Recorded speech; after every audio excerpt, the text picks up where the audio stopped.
Vertical stranding tutorial.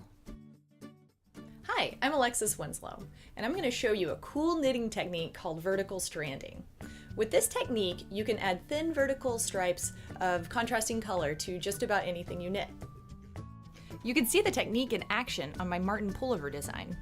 The grid pattern you see here is achieved with simple horizontal stripes combined with vertical stranded stripes. Vertical stranding sounds like a fancy technique, but it's actually unbelievably easy to execute. Let me show you how it's done. I'm working on a swatch here, and I've knitted to the point where I want to add a vertical stripe.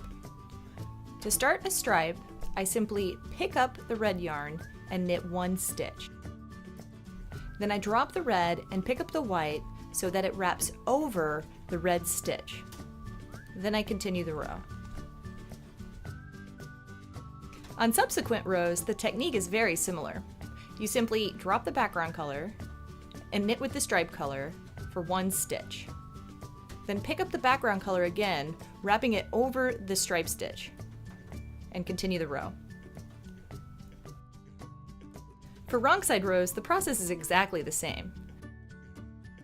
Drop the background color, work the stripe stitch, then wrap the background color over the stripe as you work the next stitch. The one very important step is that every time you pick up the background color, it should wrap over the strand of contrast yarn. This will ensure that the stripe color is locked into the fabric on the wrong side. If you're working a fabric that isn't stockinette stitch, the process is pretty much the same. You just need to remember to always bring the background color of yarn to the wrong side of the work before you start working the stripe color. Let's talk about those strands. How long should they be? Well, a good rule of thumb is about 1 inch per row of knitting. This can be a little bit more for chunky yarn or a little bit less for fine yarn. If you have multiple stripes in your piece, you're going to end up managing a lot of different strands. It's a good idea to figure out something to manage all those strands so they don't get all tangled.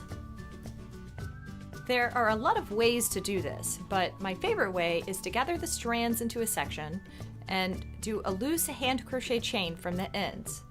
This will unravel slowly as you pull yarn for each row.